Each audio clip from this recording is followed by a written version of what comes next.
A gente vai falar sobre doenças plaquetárias. A nossa equipe é composta por mim, Luana, Lucilene, Lisandra, Tiele, Fernanda, Valquira, Paulo e Maiara.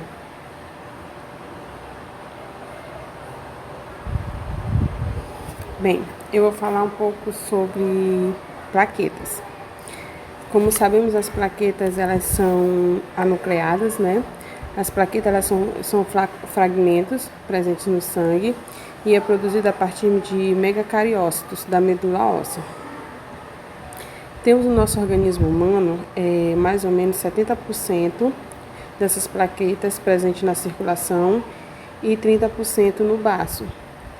Assim, ela permanece durante a circulação sanguínea aproximadamente durante uns 10 dias. O seu formato ele é discoide, com cerca de 2 a 4 micrômetros de diâmetro. E ela tem uma importante função, que é no organismo, né? Que é quando ocorre alguma lesão nos vasos sanguíneos, elas se aglutinam, formando um tampão, liberando substâncias que garantem que mais plaquetas movam-se para o local e também participa da cascata de coagulação, formando coágulos. Em cada gota de sangue temos aproximadamente 150 mil a 400 mil plaquetas por milímetro cúbico em condições normais, no caso em um humano normal. Bem, as plaquetas baixas, elas podem ser trombocitopenia, que são a diminuição das plaquetas e pode indicar algumas doenças como dengue, anemia, lúpus, leucemia. E temos também o aumento das plaquetas, que é a trombocitose, que pode ser também algumas doenças como anemia ferropriva, artrite reumatoide, leucemia, linfoma, policetemia. E também existem algumas doenças hereditárias, né? Pessoas que já nascem com problemas com essa deficiência da plaqueta. Algumas anemias como anemia hemolítica, plásticas, megaloblásticas. Tem algumas pessoas que têm alterações na coagulação, como púrpura, hemofilias, doenças de Van Willebrand, doenças proliferativas e infiltrativas, como leucemia, linfoma, mielodiasplasias, mieloma múltiplo, e assim vai, né? Aí o restante da equipe vai falar de algumas doenças, alguns casos clínicos que existem nas plaquetas. Boa noite, pessoal. Sou Tiele. Estarei falando um pouco sobre a púrpura trombocitopênica.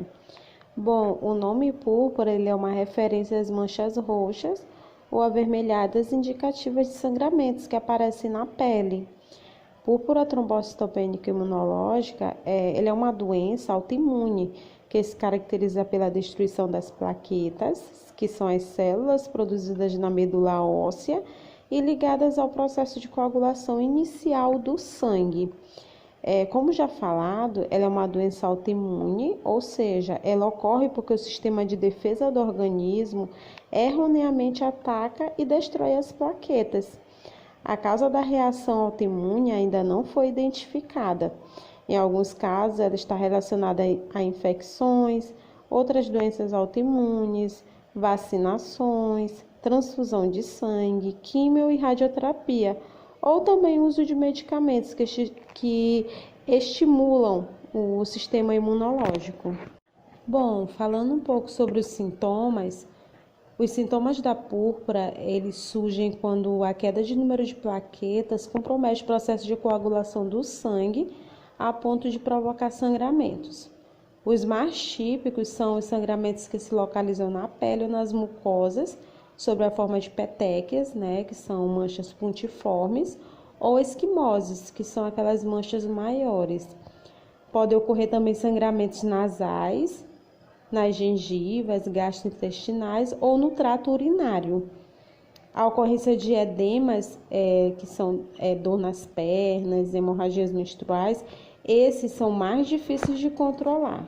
Bom, o diagnóstico para esta doença ele é de exclusão, sendo realizado com a base na história clínica e no exame físico. além de hemograma completo e esfregaço de sangue periférico.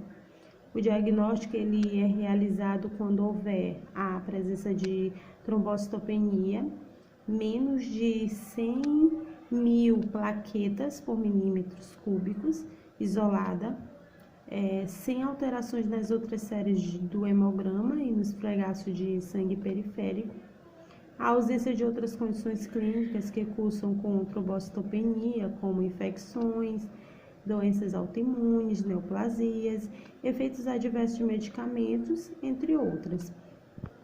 Relacionado ao tratamento da púrpura trombocitopênica, na maioria dos casos ela pode ser controlada, embora existam casos mais sérios que podem até levar a óbito. O uso de medicamentos à base de corticoides ele é muito indicado para proporcionar o aumento das plaquetas, mas deve ser ministrado com bastante atenção por conta dos efeitos colaterais que eles têm. A administração de doses de imoglobulina, imunoglobulina por via intravenosa também é muito útil. Em alguns casos é recomendado que o paciente faça a retirada do baço. E também hoje, novos tratamentos que estimulam a produção de plaquetas em nível medular também estão sendo desenvolvidos para que os pacientes possam ter uma boa recuperação. Boa noite, eu me chamo Valquíria, eu vou dar continuidade aos trabalhos, eu vou falar um pouquinho sobre trombocitopatia. Trombocitopatias são situações patológicas que, devido às várias disfunções das plaquetas, que prolongam o tempo de sangramento, apesar de se apresentarem com quantidades normais no hemograma, elas também possuem alterações funcionais e estruturais, que não desempenham corretamente a função de adesão e agregação plaquetária na formação do tampão plaquetário, provocando assim uma tendência hemorrágica. A trombocitopatia ela pode ser de origem hereditária e pode ser de origem adquirida. Eu vou falar um pouquinho de cada uma delas. Na trombocitopatia adquirida, ela decorre da toxicidade de drogas ou de doenças associadas que interferem no metabolismo das plaquetas afetadas, bem como na capacidade de agregação plaquetária e na sua aderência ao endotélio. Existem algumas situações que levam à trombocitopatia adquirida, como, por exemplo, o uso excessivo de aspirina. Existem também as doenças, que podem ser doenças mieloproliferativas, que são alterações que ocorrem na medula óssea, causadas por leucemias, mielomas e entre outras.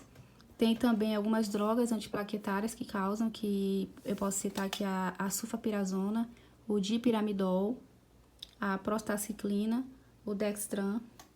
E temos também o problema na uremia.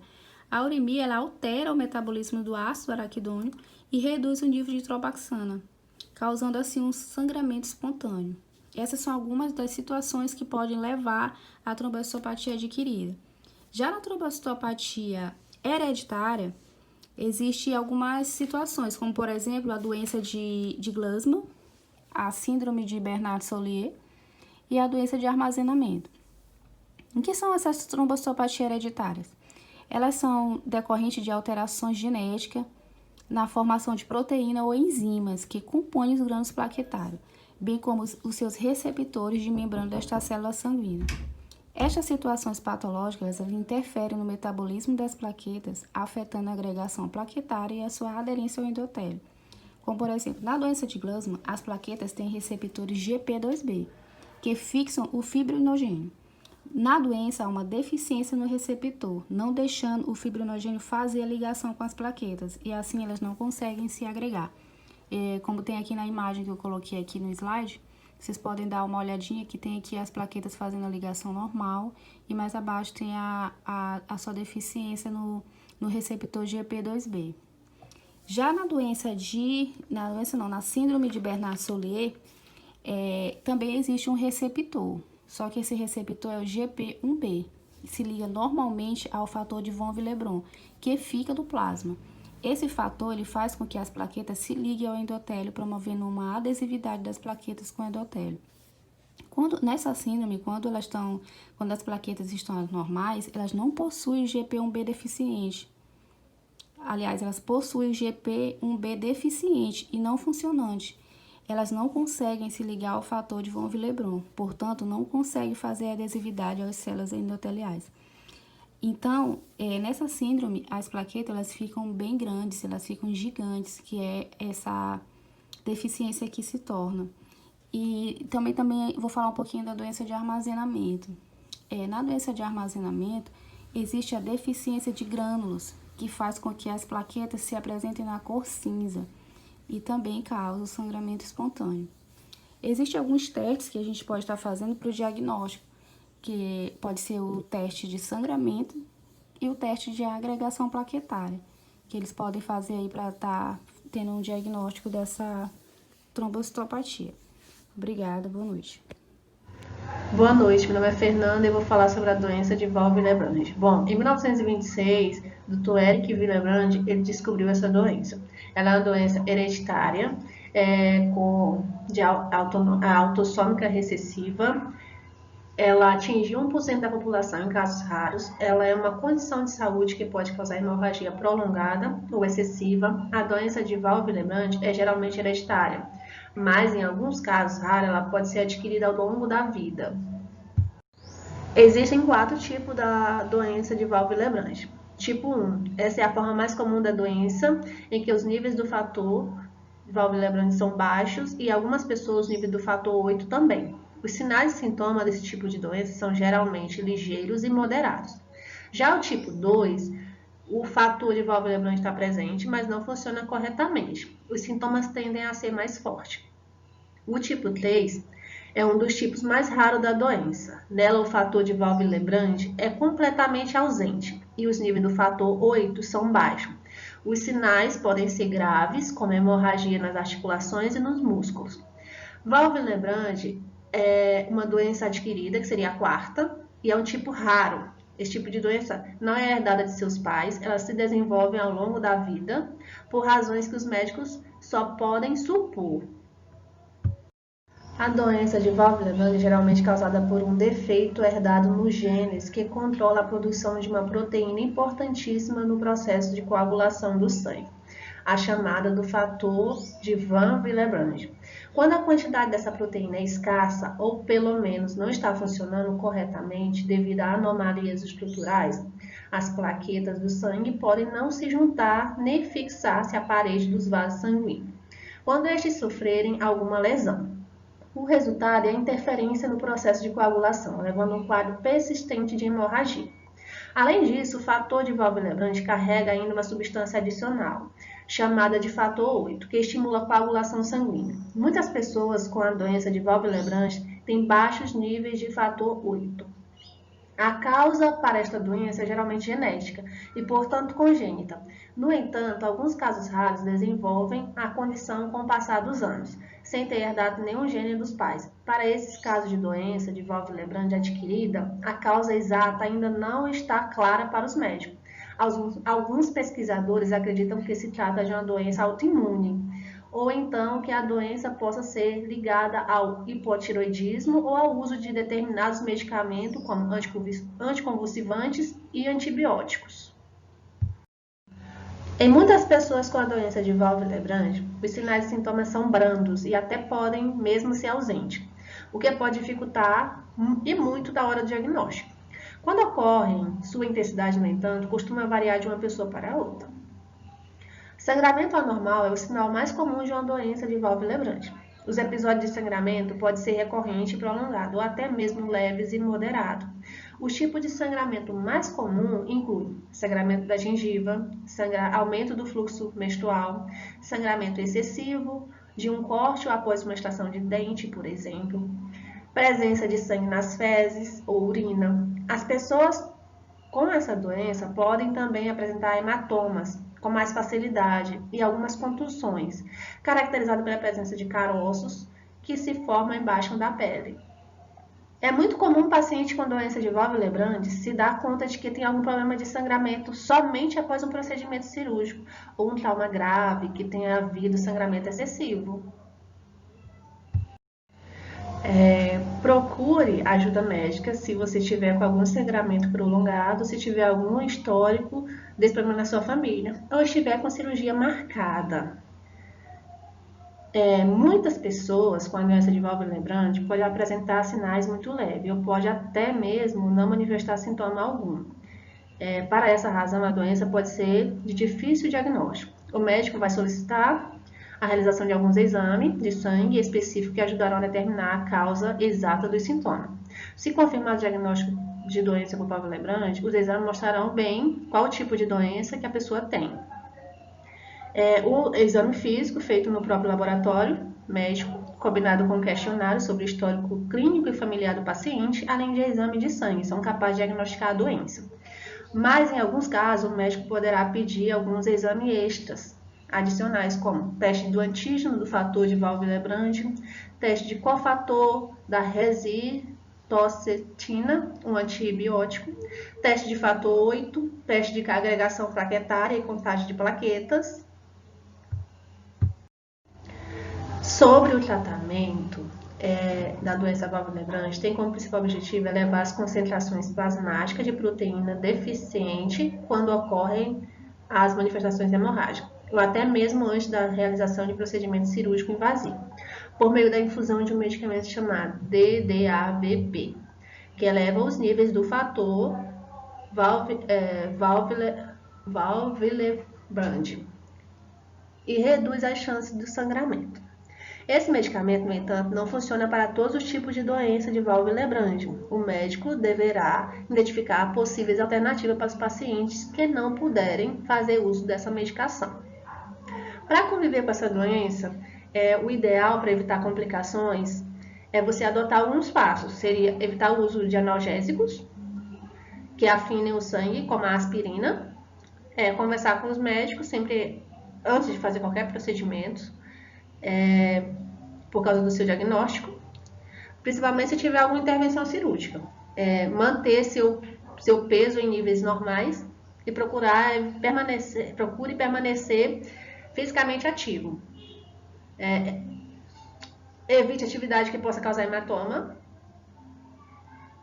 Mantenha os músculos flexíveis com a prática de exercícios, incluindo caminhada, ciclismo, natação, porque podem ocorrer possíveis complicações, como o caso da anemia em mulheres que apresentam sangramento intenso em decorrência da menstruação, inchaços e dor, principalmente se o sangramento anormal ocorrer nas articulações ou em tecidos mole, morte em decorrência do sangramento intenso.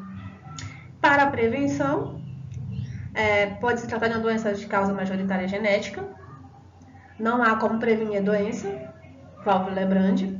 Mesmo quando a doença não tiver causa genética, ocorrer ao longo da vida, a prevenção também não é possível, pois as causas não são conhecidas pelos médicos. É isso, gente. Muito obrigada.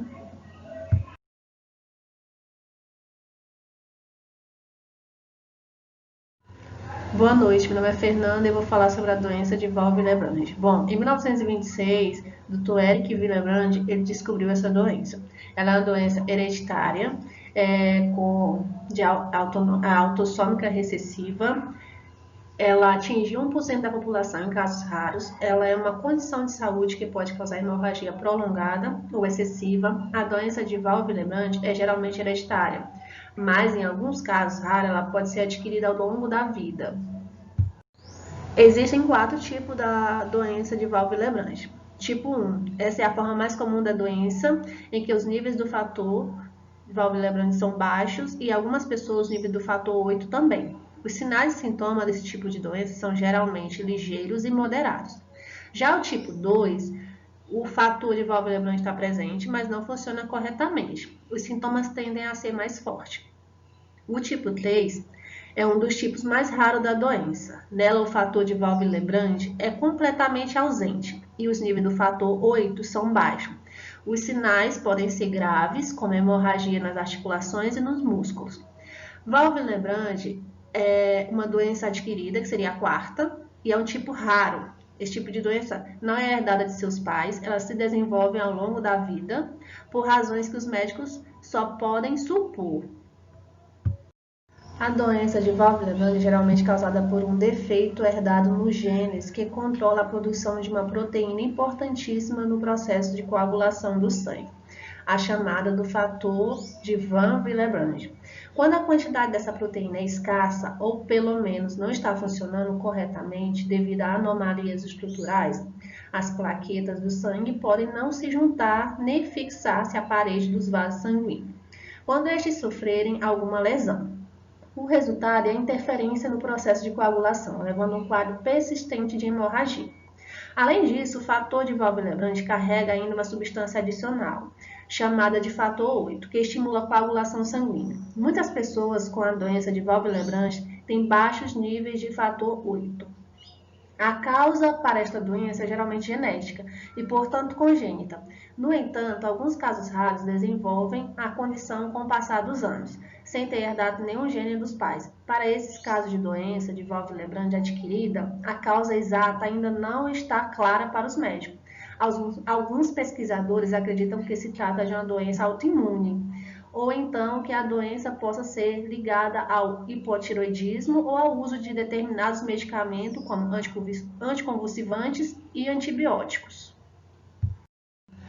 Em muitas pessoas com a doença de Van Willebrand, os sinais e sintomas são brandos e até podem mesmo ser ausentes, o que pode dificultar e muito da hora do diagnóstico. Quando ocorre, sua intensidade, no entanto, costuma variar de uma pessoa para outra.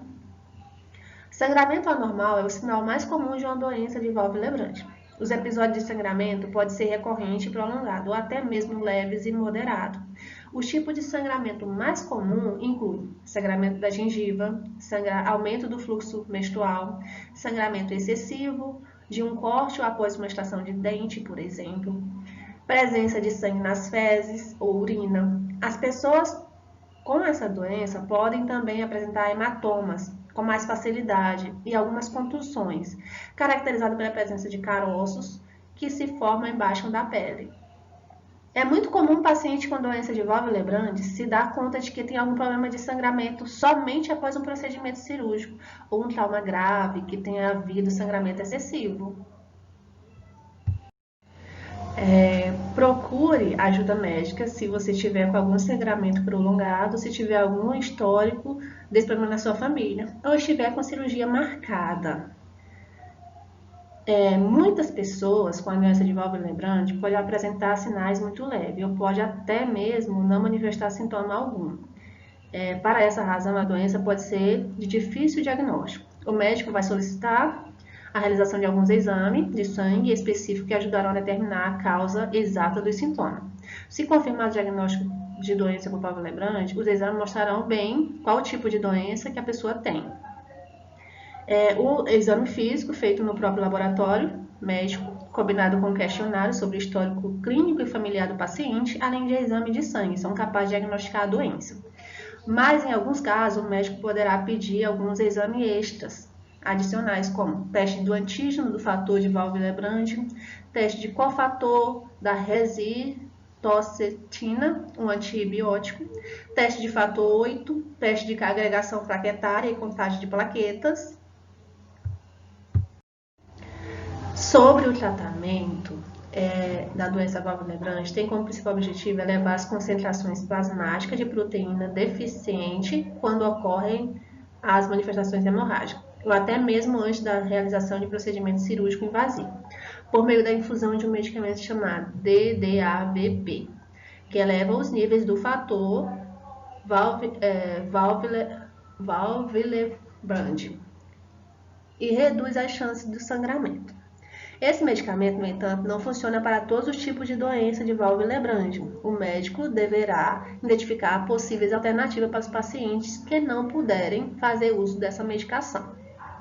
Para conviver com essa doença, o ideal para evitar complicações é você adotar alguns passos. Seria evitar o uso de analgésicos, que afinem o sangue, como a aspirina. Conversar com os médicos sempre antes de fazer qualquer procedimento, por causa do seu diagnóstico, principalmente se tiver alguma intervenção cirúrgica. Manter seu peso em níveis normais e procure permanecer fisicamente ativo. Evite atividade que possa causar hematoma. Mantenha os músculos flexíveis com a prática de exercícios. incluindo caminhada, ciclismo, natação, porque podem ocorrer possíveis complicações, como o caso da anemia em mulheres, que apresentam sangramento intenso em decorrência da menstruação, inchaços e dor, principalmente se o sangramento anormal ocorrer nas articulações ou em tecidos mole, morte em decorrência do sangramento intenso. Para a prevenção, pode se tratar de uma doença de causa majoritária genética, não há como prevenir a doença, válvula Lebrand. Mesmo quando a doença não tiver causa genética ocorrer ao longo da vida, a prevenção também não é possível, pois as causas não são conhecidas pelos médicos. É isso, gente. Muito obrigada.